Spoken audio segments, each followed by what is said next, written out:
हनुमान जी।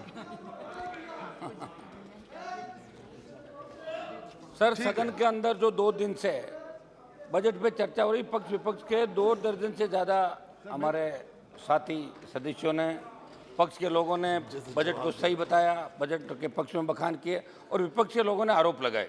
सौद महोदय, मैं सिर्फ इसके अंदर ये चाहता हूँ कि जब NDA 2 बनी, NDA की पहली सरकार बनी, देश ने बहुत बड़ी उम्मीद लगाई, नौजवान, किसान, प्रत्येक वर्ग ने, कि अब 50 साल से जो छुटकारा हुआ था अब जाके कुछ ठीक होगा। लेकिन इस बजट में कोई बहुत ज़्यादा अभी नज़र नहीं आया।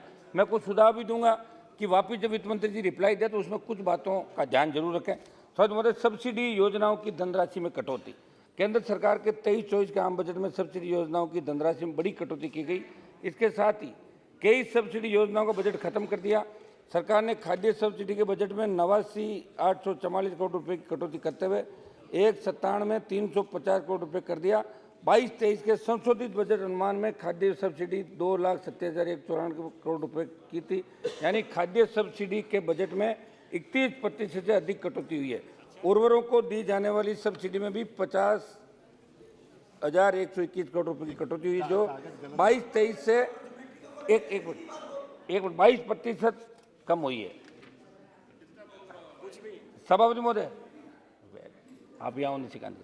सभापति महोदय, कोरोना काल के अंदर देश में अनगिनत मौतें हुई, सरकार ने वास्तविक आंकड़े छुपा लिए। इस पूरे दौर में भी यूरोप में भी जारी अशांति के बीच 23 में भारतीय अर्थव्यवस्था थोड़ी स्थिर रह गई थी। केवल देश की अर्थव्यवस्था की रीढ़ खेती किसानी की वजह से और आपने किसानों की आय दोगुनी करने की बात पर भी सरकार खरी नहीं उतरी। सरकार अपने भाषणों रिपोर्ट में खेती किसानी के विकास के आंकड़े तो दिखा देती, लेकिन जमीनी हकीकत कुछ हो रही है।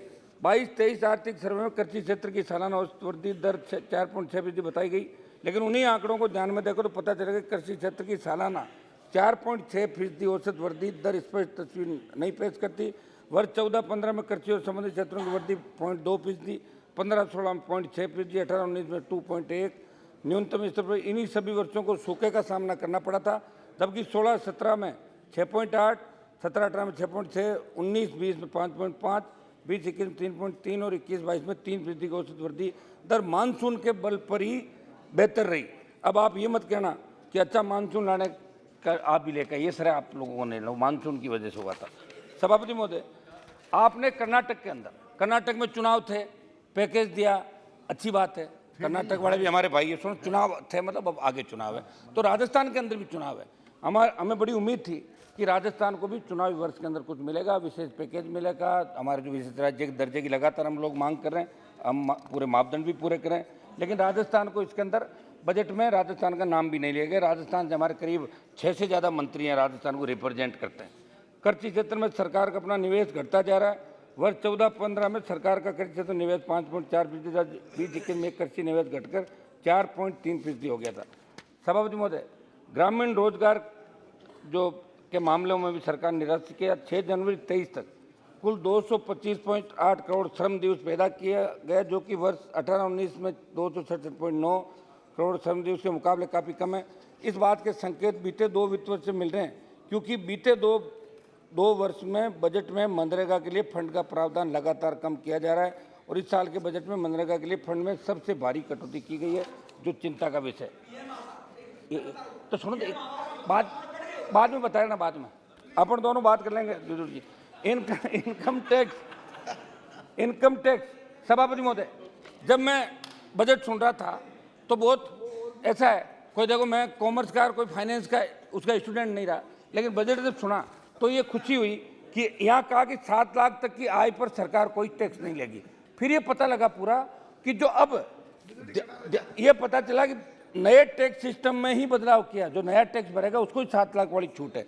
मेरी इसमें मांग है कि पुराने सिस्टम में भी 7 लाख तक की सालाना सैलरी में 50,000 का स्टैंडर्ड डिडक्शन, सेक्शन 80C की अधिकतम छूट, 1 मिनट सर, 1.5 लाख लगाकर 5 लाख की राशि बैठी, जिस पर कोई टैक्स नहीं लगता था। नई टैक्स प्रणाली देश के मध्यम वर्ग के लिए और घातक है, क्योंकि बीमा 8OC के अंदर हो रही पोस्टल पॉलिसी में हो रही बचत को प्रोत्साहित करती है। एक मध्यम वर्ग के करदाता के भविष्य की स्थिति, सेवानिवृत्ति, सामाजिक सुरक्षा, चिकित्सा का ध्यान भी सरकार को करना चाहिए। उनके भविष्य के लिए एक सामाजिक सुरक्षा बनाए। जरा सोचिए कि 20-25 साल बाद, आपने कहा 20-25 साल बाद ही होगा, तो कोई जिंदा रहेगा तो होगा, तो बूढ़ा हो जाएगा, मर जाएगा, क्या पता चलता, कोरोना की तीसरी लहर आ गई फिर क्या होगा। उसके पास आय का स्रोत नहीं होगा तो पैसा कहाँ से आएगा। इसलिए मेरी सरकार से मांग है सभापति महोदय कि मध्यम वर्ग के करदाताओं के लिए पुरानी टैक्स प्रणाली में 7 लाख की जो है इसको बढ़ा के 10 लाख की जाए और उसको आम आदमी को इसमें राहत मिलेगी, कोई टैक्स नहीं लगे, ऐसा बदलाव इसके अंदर लाया जाए।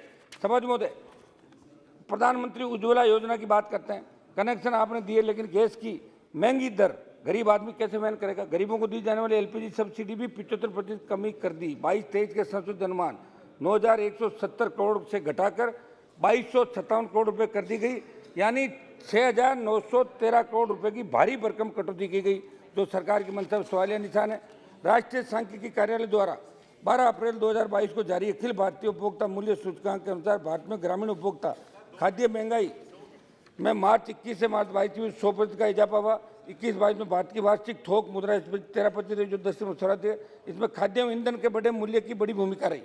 14 में मोदी जी प्रधानमंत्री बने तब कच्चे तेल की औसत कीमत $98.97 प्रति बैरल थी, जो 21 में घटकर $70 प्रति बैरल थी। लेकिन पेट्रोल डीजल की कीमतें लगातार बढ़ रही थी, कम होने के स्थान पर और अधिक बढ़ी। आज कच्चे तेल की कीमत $85 प्रति बैरल। मेरी मांग है कि पेट्रोल और डीजल की कीमतों में और एक मतलब कीमत और अधिक कमी करके देश की जनता को राहत दी जाए। सभापति महोदय, लुधियाना से जो पानी आ रहा राजस्थान के अंदर पीने का, वो हमारे नागौर भी आ रहा, बीकानेर, हनुमानगढ़, गंगानगर, जो इंदिरा गांधी नहर का पानी आ रहा है, वो वहाँ कैंसर ट्रेन चलती है बीकानेर, जिस नाम का कैंसर ट्रेन है, उसके अंदर लुधियाना की फैक्ट्रियों को जो रसायन उर्वरक डालते हैं, जो गंदा पानी पड़ता है, उससे लोगों को कैंसर की बीमारी हो रही है। केंद्र सरकार ने वहाँ ट्रीटमेंट प्लांट के लिए कुछ पैसा दिया है। मेरी मांग है, इसमें लुधियाना के एमपी साहब बिट्टू जी भी लगातार प्रयास कर रहे थे। एक मिनट साहब, पूरी बात तो करना था, 1 मिनट साहब। तो मेरी मांग है कि ट्रीटमेंट प्लांट उस क्षमता का बने, केंद्र पूरा पैसा दे, जिससे राजस्थान सहित पंजाब के अंदर पीने का शुद्ध पानी लोगों को मिले, कैंसर से मुक्त। सभापति महोदय, मेरे राजस्थान में 1-2 मिनट में पूरी बात समाप्त करूंगा साहब। मेरे राजस्थान में पानी की किल्लत है, जहाँ नागौर और पश्चिम राज्य पानी की कमी से वर्षों लोग जूझ रहे हैं। केंद्र सरकार ने वर्ष 1981 में पंजाब, हरियाणा तथा राजस्थान राज्य के मुख्यमंत्रियों के मध्य रावी व्यास नदियों का आदि जल बंटवारा लेकर जो समझौता हुआ, उसके अनुसार आज भी राजस्थान को उसके हिस्से का पूरा पानी नहीं मिल रहा है। ताजेवाला हेड से राजस्थान को उससे हिस्से का पानी प्राप्त नहीं हो रहा है। महोदय, पूर्वी राजस्थान नहर परियोजना ERCP, 1 मिनट साहब, 1 मिनट में सुझाव देकर समाप्त करूंगा। राष्ट्रीय परियोजना घोषित ERCP, आखिरी वाक्य बोलिए प्लीज।